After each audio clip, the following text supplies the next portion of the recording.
Coming up on 2020 on ID. A popular teenager walks into the grocery store where he works, but he doesn't walk out. Where'd he go? There's somebody who knows exactly what happened. No body, no weapon, but there was a murder and a revolving door of suspects. Stock boys with a past. One admits he was there. I hit Brian a few times. I thought I knocked him out. So why is this man behind bars? I'm not a criminal. It's all made up. And what secrets does this town hold? There are rumors that Mario Casciaro was selling drugs. I think he coerced my son to working for him, and things got out of hand. Families fighting for their sons. That is a big cover-up, big time. There was no DNA, no witnesses, and no motive. And a blood-sniffing crusader takes us inside a cold case. Push his hand like this. Interrogation tapes and new evidence, she says, points to the real killer. Comes up behind him like this and cuts his throat. Mystery in a small town. Welcome to 2020 on ID. I'm John Quinones. It's a tragic story that happens all too often. A well-liked kid heads off to a very familiar place and is never seen again. But what makes the case of Brian Carrick even more haunting is the belief that he was harmed by someone he knew, and lingering questions of whether the man behind bars is the real killer.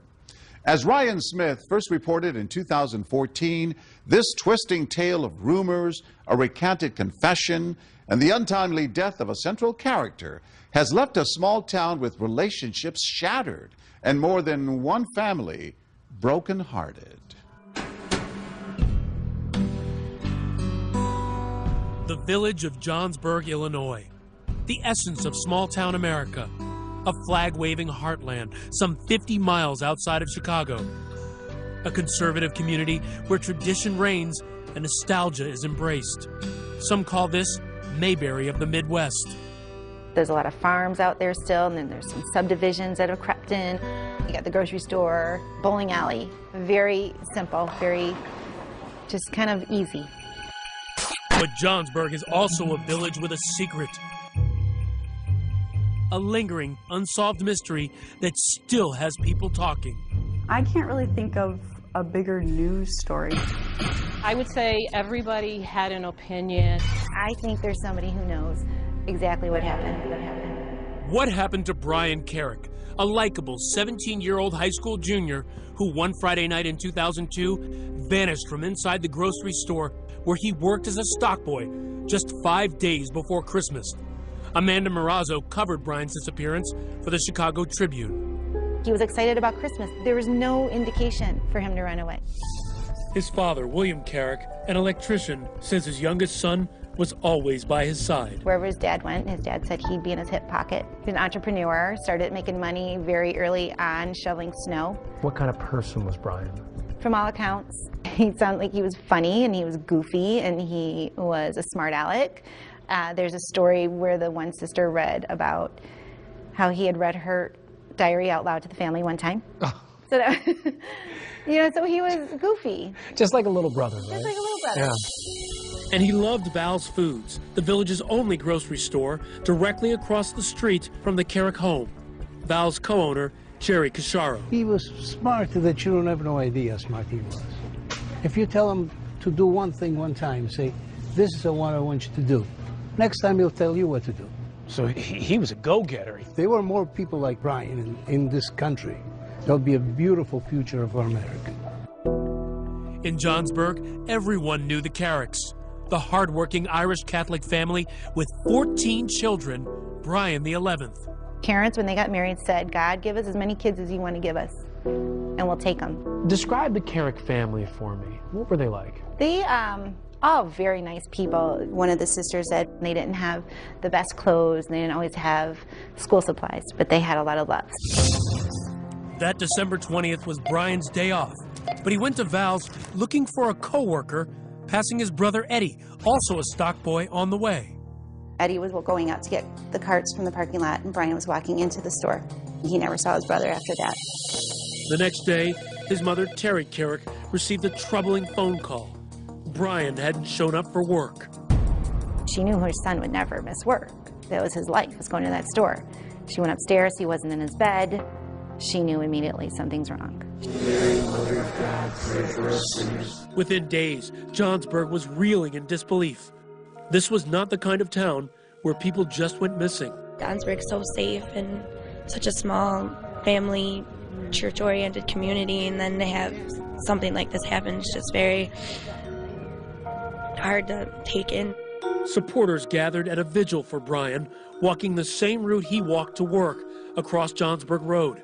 His mother, Terry, the strong matriarch, shaken. Horror, the torture of not knowing where he is or what's happened. It's every parent's worst nightmare, and I guess we're living it. As weeks passed, no one knew if Brian Carrick was dead or alive. Johnsburg police were involved, Illinois State Police became involved, the FBI became involved. People were searching the places where Brian might go. They had a search dog. They had psychics would come to Terry's front door and try and tell her where he might be. Val's Foods posted a $25,000 reward. Grocer Jerry Casharo's daughters, Julia and Joanne. I think some people would look at that and say, they're putting up $25,000 for somebody who works for them. Not a family member, but an employee. The Carricks needed it. They didn't have the money. We were desperate to try and find what happened to him. The Carricks and the Casharos, two of Johnsburg's most well-known families, friendly for nearly 20 years.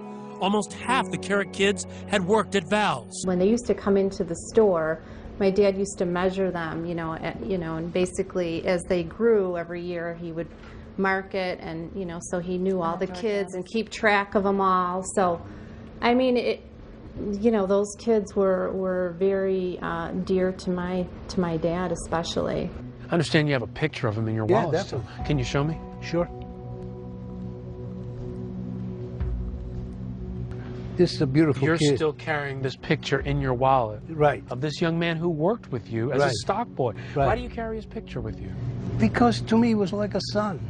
He would come in there on his day off all the time. He would come in, and if he saw a line of people, even though he wasn't on the clock, he'd jump in there and start bagging groceries. And, it's like you don't really find kids like that. He's one in a million.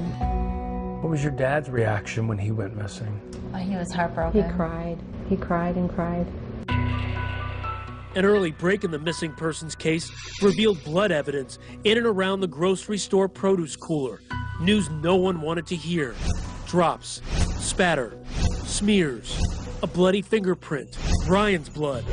What heartbreaking mystery did the family's grocery store hold? What was your reaction when you heard that police found blood in the produce cooler? I think then immediately it's like, well, who did it? Everybody was just like on edge.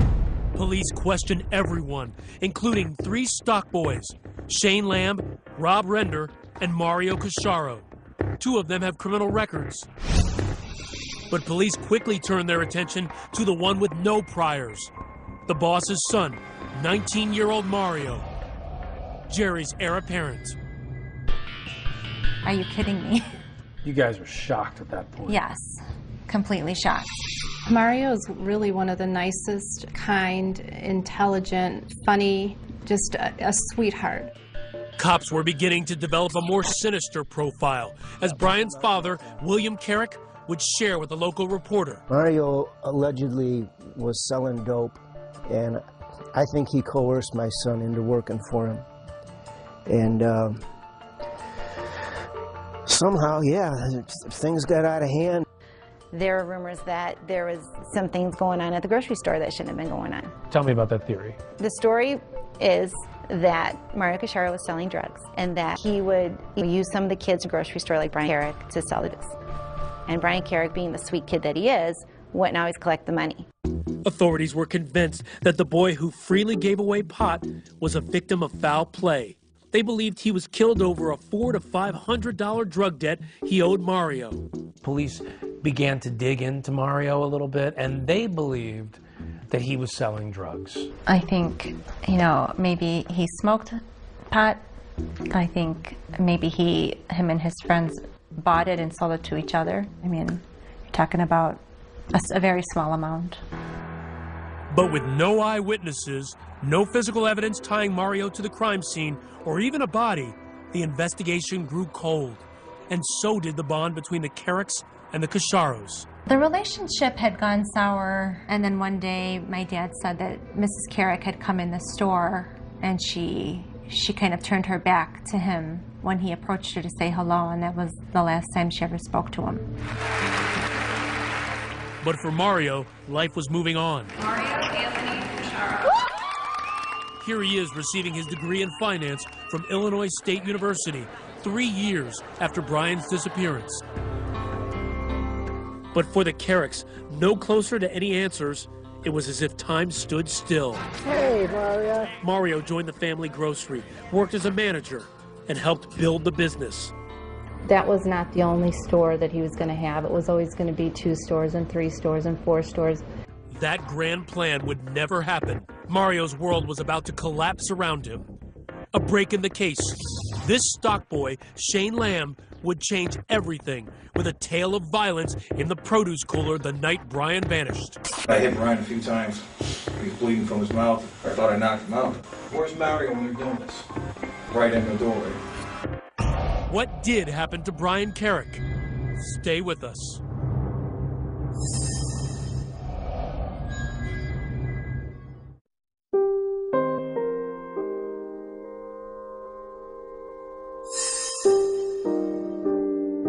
I would like to thank everybody for attending tonight. A toast to prosperity and future. Salud. Happy memories for Mario and the Casciaro clan. Older brother Eugene's big Italian wedding. But good times were in short supply for this family. Jerry and Maria Casciaro, Italian immigrants, met and married in the States, realizing their American dream when they joined with relatives to buy Val's Foods. You know, he didn't have anything given to him. He came to this country, built what he had from the ground up. In an age of superstores, Val's thrived in this small town where a night out is spent at a bowling alley or a pizzeria. Nearly every family in the village shopped there. So many of the local kids worked there. And for the Casciaros, the future was bright. Those dreams now tarnished by tragedy and grisly rumors about missing stock boy Brian Carrick, believed to have been killed inside the store's produce cooler. One of the persistent stories is that Brian was killed in the cooler. Mario called family from the city who came in, dug him up, dismembered him, and threw him in a river in Iowa. It snowballed into these disgusting rumors that that he was cut up in our meat department, and then it started becoming that our family was involved in some kind of crime family. The FBI investigated and dismissed rumors of a mob hit.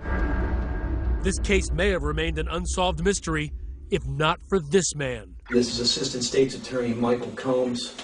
Also known as Mick Combs, a tough, hard-edged prosecutor, determined to find justice for the Carrick family. 2010, a break in the 8-year-old case. Prosecutor Combs finds a key witness. His name, Shane Lamb. Who is Shane Lamb? Shane Lamb, he's got a criminal history. He grew up rough. I think he's a very tragic character in all of this. A stock boy at Val's who worked alongside Brian and Mario. A 5-time felon with a rap sheet that included attempted murder at just 14. He repeatedly denied knowing anything about Brian's disappearance to authorities. 8 years later, in jail facing up to 12 years on drug charges, he was ready to talk. But first, he wanted a deal, and so did prosecutors. Shane Lamb is given immunity from the offense of murder, involuntary manslaughter, concealment of a homicidal death, and any other offense resulting in his involvement in the disappearance of Brian Carrick. With this deal, Shane escaped all charges related to Brian's death and a reduced drug sentence. All he had to do to get the deal, tell his story. And that led police to Mario. What exactly did Mario tell you? Pretty much to talk to Brian, try to intimidate him into getting the money. How were you to intimidate him? Talk to him. He never came out and said go kill him or anything like that. A controversial deal, awarded to a man who admits he was the likely killer, and Mario the mastermind. According to the prosecutors, Mario knew what he was doing by bringing Shane Lamb in and using him as a tool, as an enforcer, as the muscle to get what he wanted. Shane was off that night at a party getting high. He says Mario called him to come to the store. Brian owed him money, and he wanted it back. Mario wanted Shane to talk to him. It was time for him to pay up. Went over there, told Brian what's up with the money he owned, I had to pay him at least some of the money back. We got to arguing. Mario said it was getting too loud, going to the produce cooler right there. Shane says he demanded the money from Brian, but Brian resisted. Shane lost his temper. Things turned violent. I hit Brian a few times. He was bleeding from his mouth. He fell out. How hard you hit him? Thought I knocked him out, that was it. Where's Mario when you're doing this? Right in the doorway. Knocked unconscious, not sure if Brian was dead or alive, Shane says Mario told him to leave the grocery store. He said, go ahead, I'll handle this. I left, went back to a party. Armed with Shane's version of what happened, prosecutors arrest Mario for killing family friend Brian Carrick. A small victory for Bill Carrick, reminded daily of the store across the street on Johnsburg Road, a moment Terry Carrick would not live to see when she died in 2009. For the Cusciaro family, it was a moment of utter disbelief. I wanted justice for the Carricks, but they got the wrong guy. Mario and Shane, the mastermind and the muscle, according to the prosecution's theory. Though Shane says Mario never laid a hand on Brian, never ordered him hurt, prosecutors insist he's guilty of the rare charge of murder with intimidation. To them, just by uttering the words, "Talk to him," Mario Cusciaro sicked a weapon of destruction on Brian and was responsible for everything that followed, including Brian's murder. Had you ever heard of this kind of charge before? No. Had it ever It's been very used rare. before? From my understanding, it hasn't. An aggressive move, the charge never before used in Illinois state history. Mario pled not guilty. The case goes to trial. After 12 hours, jurors were deadlocked, 11-1 in favor of the prosecution. A hung jury. Sometimes lay people struggle with one person being legally accountable for the actions of another. When you learned that it was a hung jury, what were you thinking? Frustrated, just like the Carricks were. Prosecutors went after Mario again, vowing to retry him. March 2013, Mario goes back into court, facing another murder trial, and once again, Shane Lamb is the prosecution's star witness. Prosecutors telling jurors Shane Lamb was Mario's enforcer, a tool for his dirty work. You don't bring Mother Teresa to a shakedown. You bring a badass like Shane Lamb. In closing arguments, prosecutors branding the pair mean little delinquents, criminals who flock together in Mario's drug cartel. So this is a narrative the prosecutors are building so that people can see Mario as some dangerous, nefarious figure. Well, I mean, if you have evidence, then you stick to the facts and you say, okay, here's his DNA, here's his blood, here's, you know, the timeline. They didn't have any of that. No. So they had to dirty him up a little bit. Prosecutors' clever strategy worked. Juror Melina McVicker. He kind of looked more like the spoiled rich kid that was trying to be like a little mini gangster or something. The man who didn't say a word throughout 2 murder trials decided to speak only to 2020. But why now? Did you kill Brian Carrick? Stay with us.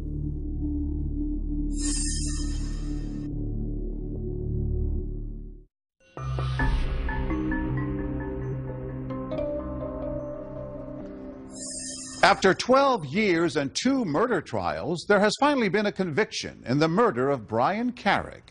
But questions remain. And now the man behind bars for murder tells what he says really happened and what didn't. Once again, Ryan Smith. Mario Cusciaro sits inside one of the toughest maximum security prisons in the country, Menard. Over a century old, the notorious and the deadly have been here. Remember him? The serial killer clown, John Wayne Gacy? He did his time here. And now it's home for Mario Cusciaro, which is where William Carrick believes he belongs. Everything I've heard about these maximum security prisons is bad. I guess he's earned his place. The college graduate and budding grocery store magnate, now a convicted murderer, shackled and chained to the floor. Brian Carrick's family believes that you belong here. If allegations are repeated over and over and over again for, say, 7 years, you begin to believe that it's a fact. The Carricks believe that you know where Brian's body is. It's sad that they think that. It's sad that that they would ever think something like that. And I really hope that we find Brian.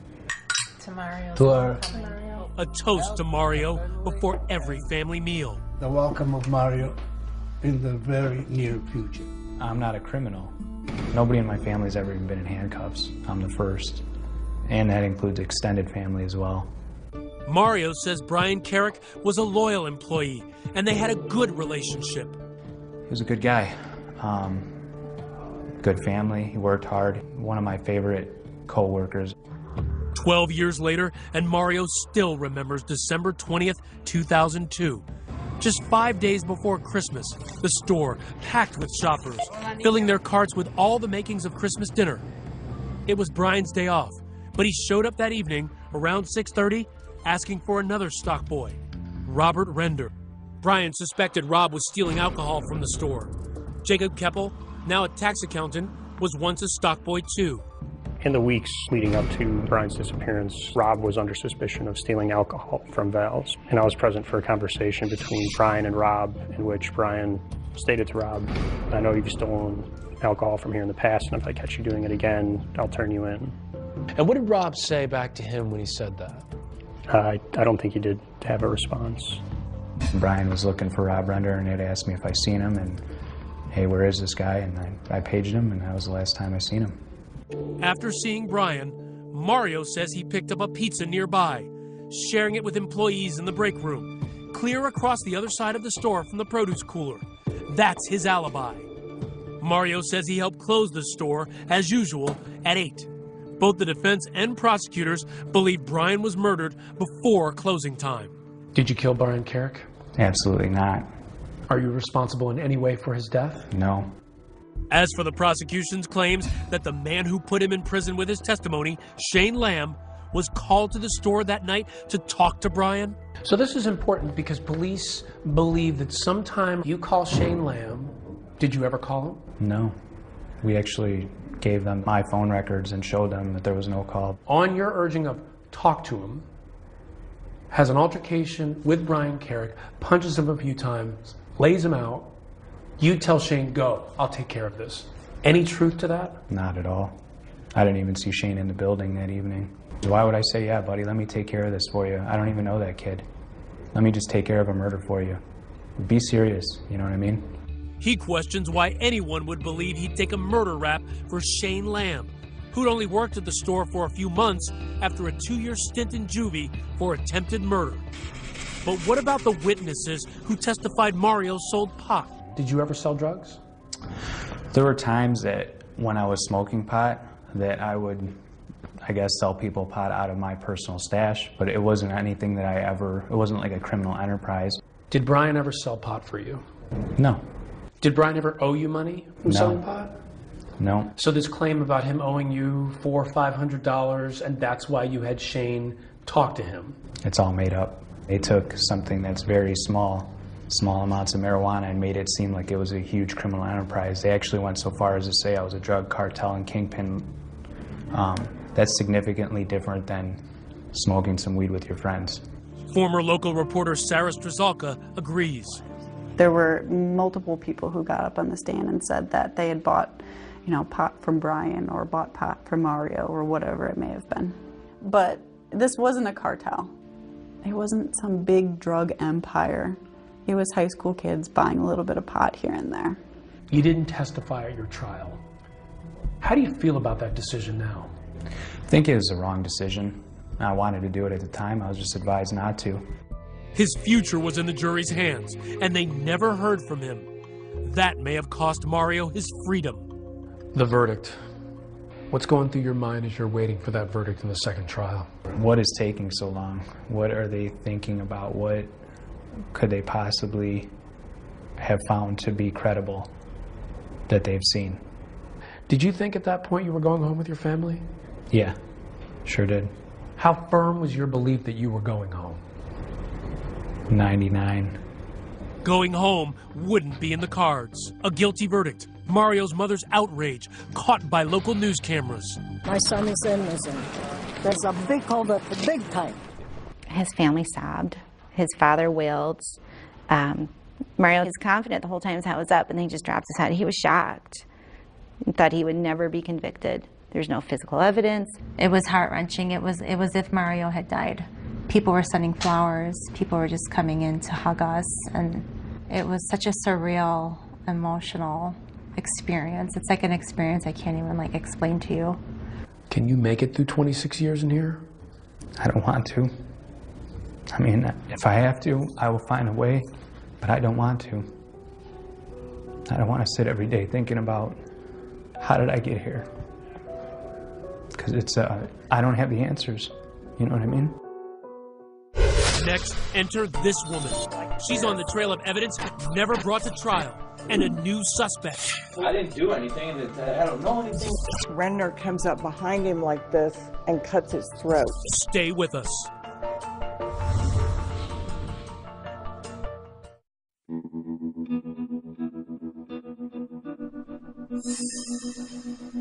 They walk in silent protest, a family crusade to free 31-year-old loved one Mario Casciaro, sentenced November 2013 to 26 years for murder. There was no physical evidence, no DNA, no witnesses, and no motive. When you are innocent, you are going to fight until the very end because you know you're innocent. And we're going to fight to the very end because we're 100% behind it. And that's why they hired this gladiator, Kathleen Zellner, a high-powered attorney, to appeal his case. Her reputation, overturning convictions and solving cases. She's uncovered what she believes are secrets long tucked away inside the family grocery store. I believe we have an excellent chance this will just be reversed outright. According to Kathleen, the trail of evidence, potentially so explosive, it may set Mario free. She believes the evidence leads not to Mario, not to Shane Lamb, but to one man, Rob Render, an early suspect in the case, that stock boy Brian accused of stealing alcohol from the grocery store, and the one Brian was looking for the day he vanished. What do we know about Rob Render? Another troubled soul. He's just had a lot of problems, a lot of drugs. For Kathleen, the case begins with the physical evidence, the blood at the crime scene. Rob Render's blood was there, and his was the only blood that was ever found aside from Brian's. We know that Rob Renner and Brian Carrick had an altercation because both of their blood is right there at the crime scene. For her, the crime scene tells the story. Look at these photo exhibits. While Brian's blood is in the hallway leading to the cooler, Rob Render's bloody fingerprint is on the cooler door handle. And inside the door, more of Rob Render's blood. When police questioned Rob, he insisted he wasn't there. I didn't do anything. I don't know anything. It's like, you know, it's just... They asked Rob if he wasn't there, why was his blood? Maybe I cut my finger. Hey, who knows? Maybe I bit my nail so bad because I do that it bled a little bit and I put my thumb in the door. There's no way that this amount of blood could have been left by Rob Renner by biting his nails. You'd have to be a hemophiliac. You'd have to have a clotting disorder. And for Kathleen, the motive. Brian turned in Rob for stealing booze, ridiculed him at work for being weak. And according to Jacob Keppel, another stock boy in the store, Rob was in debt to Brian for pot. Brian had told Rob, if you don't have it by Friday, it's $60. And to me, that meant if you don't have the $30 you owe me for weed by Friday, then it's double. Next, opportunity. Where was Rob Render that night? Kathleen contends that other employees said Rob was nowhere to be found for nearly 2 hours. But according to Rob, I was probably stoned. That night? I'm sure. I was 17 years old. That's all I ever did. I never, ever left work. You know, maybe they were looking for me and they couldn't find me. Maybe I was stuck in an aisle somewhere. Maybe, you know, maybe I went on break. I'm telling you, I never left the store. But maybe he knows more than he's telling. That's what police thought. He told a friend there was a fight in the cooler, and that led them to the crime scene. Honestly, that's what led us over to the cooler. And led us to the blood. Nobody else has said that. There was a fight in the cooler. Nobody else knew where the scene of the crime was. A detail Kathleen believes only the killer would know. She says Rob also tried to cover his tracks, mopping up the produce cooler that night and being on the scene the next morning when co-owner Jerry Casciaro noticed the pool of red-tinted water. What did you think that circular stain was from? At the time, actually, I only thought it was Hawaiian punch. Okay. I got a little hot under my collar, and I said, okay, you, clean it up. The you clean it up was Rob Render.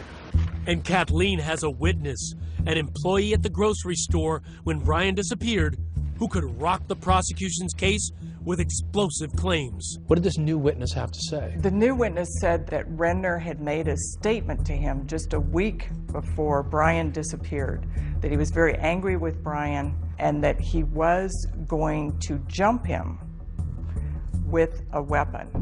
That matches with her version of events. Kathleen says the fatal blow wasn't from a punch, as Shane Lamb confessed, but from a knife.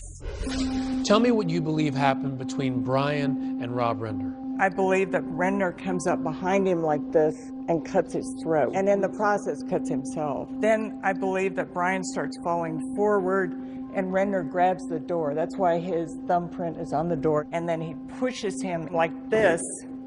Then he scrapes against those boxes. That's why the transfer blood is there. The attack is in the hallway. So we're all familiar with the blood evidence. And acting on a tip from this witness, Kathleen's investigators finding a piece of evidence in the police report, a pair of soiled underwear with a brownish red color. Kathleen thinks it may be blood. Mario's attorney, Kathleen Zellner, believes that what may have happened in this lady's bathroom could blow this case wide open. A stock boy coming in this bathroom about a month after Brian disappeared saw that there was a leak in this bathroom and saw that it led up to this panel. So he stepped on this toilet, lifted up this panel, and found a pair of men's underwear size small. A size similar to Rob. The underwear handed over to the police. But Kathleen says it wasn't entered into the evidence log and never made it to trial. That is a huge bombshell, and that's why we want to have DNA testing. We want to confirm if that was his underwear, because if that's got Renner's blood on it and Carrick's blood on it, that is all you need to know about who committed the murder. So we don't know that for sure. No. You just need to check it out to see if that's a part of the picture. Prosecutor Combs admitted to 2020 that the underwear was not tested, but stated both the police report and the witness were available to Mario's defense lawyer before trial. Unfortunately for you, the evidence points at you. Almost all of it points at you, Rob. Rob wasn't let off scot-free. Police charged him with concealing Brian's murder, but later dropped the charge. Rob Render never told his story in court. Struggling with drug issues for years, he overdosed on a cocktail of heroin and cocaine and died in 2012, just months before Mario's second trial. Mindy Lindholm, Rob's older sister, passionately defends her brother. She claims he would never hurt anyone. The premise that my brother could have possibly killed Brian over $30 or over him telling on him or anything is ridiculous to me. My brother having an explosive temper is absolutely ridiculous. If he did, I would think that he would have a violent record. I would think that he would have arrests such as Shane did for violent things of violent nature. He had criminal thefts on his record for things related to his drug habit. Mindy also questions how it would be possible for her brother to kill Brian Carrick and dispose of his body without a trace. My brother was on foot. He didn't have a car of his own, a vehicle of his own. How does a 17-year-old boy kill another boy with a knife in an open grocery store with customers coming in and out and other workers?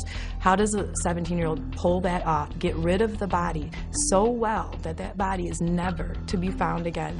And she accuses Kathleen Zellner of scapegoating her dead brother. I asked him, what he knew about it, and he said he wasn't there, and he didn't know what happened. It's a convenient story for an appeals case because my brother's not here to defend himself, but I do not believe that my brother had anything to do with Brian Carrick's disappearance or the cover-up of his disappearance.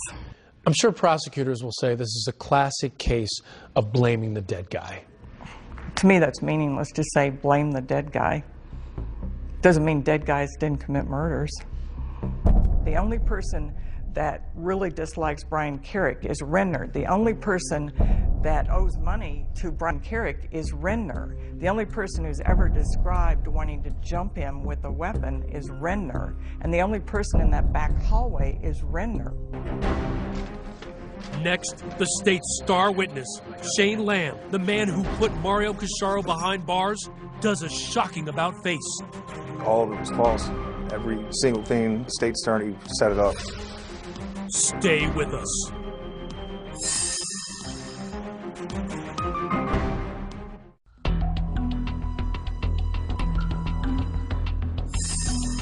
September 30th, 2014. A dramatic development in the Mario Casciaro case.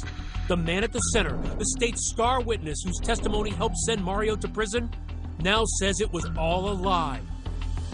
Shane Lamb sat down exclusively with 2020 with a stunning confession. Why are you coming forward now? Because Mario was in there for 26 years for something he didn't do. I didn't have anything to do with this. Mario didn't have anything to do with this. He doesn't deserve to be in prison. And it's safe to say that he's serving 26 years in a maximum security prison because of your testimony. Yeah, that's right. He said he was coerced by a prosecutor hell-bent on putting Mario behind bars. What do you want to say about your testimony today? All of it was false. Every single thing, the state's attorney set it up. He's talking about Assistant State's Attorney Michael Combs, saying he forced him to place Mario at the crime scene to get that immunity deal, the one to avoid being charged in Brian Carrick's death. Shane says his back was against the wall. I was arrested for cocaine charges. My offer was 12 years. They said that I'd be indicted for murder if I didn't cooperate. And it came down to him or Rob Render. He said Rob Render was in Lake County Jail. If I didn't want to talk to them, that they're going to go to Rob Render next. So you believed that they were either going to feed a story to Rob Render that he was going to tell about his involvement or Mario's involvement, and Right. whoever took the deal first. Exactly, yeah, 100%, that's how I felt.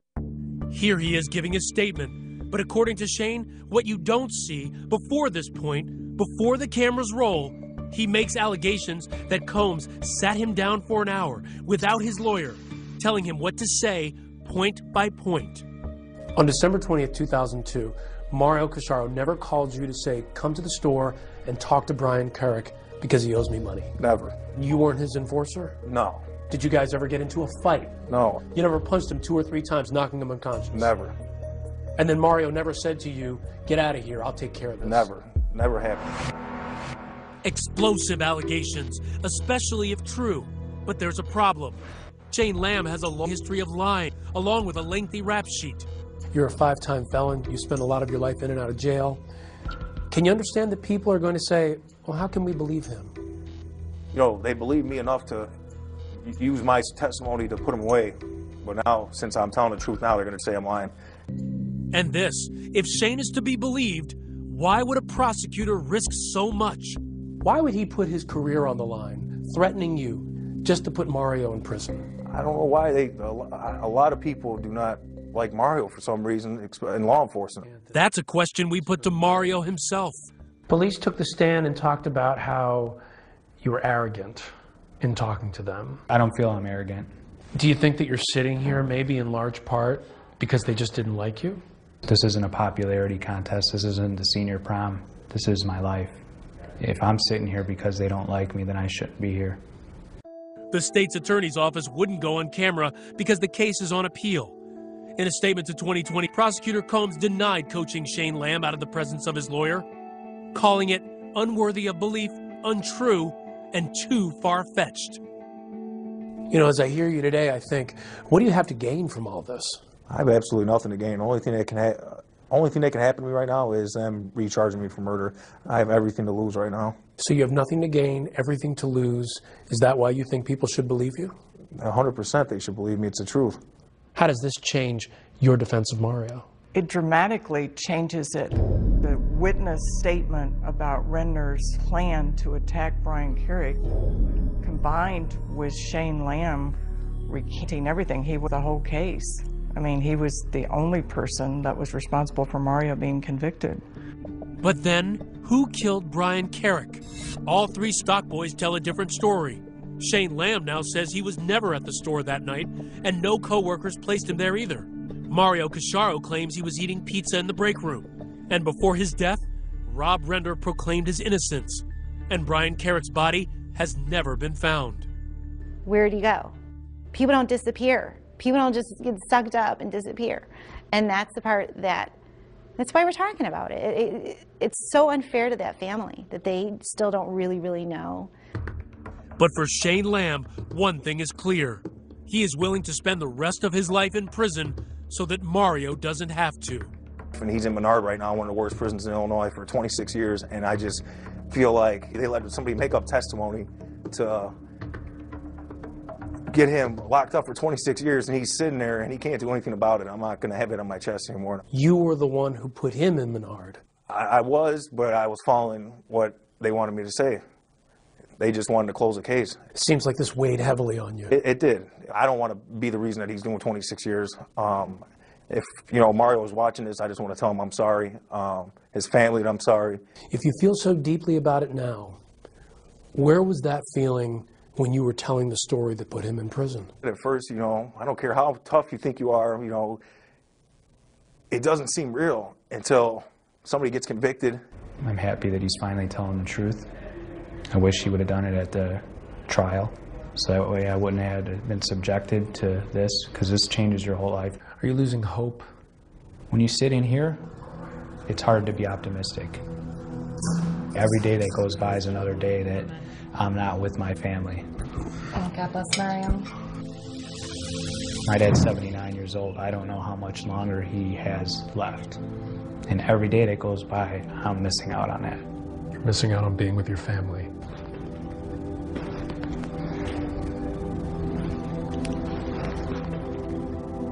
We lost Brian. We're not going to get him back. And then the only thing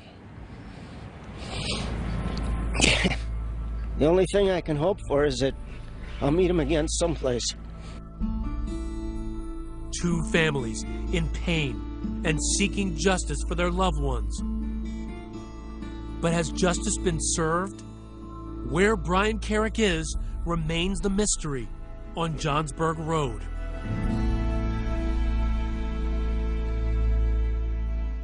"12 years after the disappearance of his son, William Carrick died of natural causes. He was 67 years old.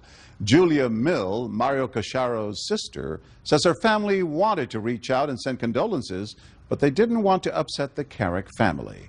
As of 2015, Mario's appeal is still pending.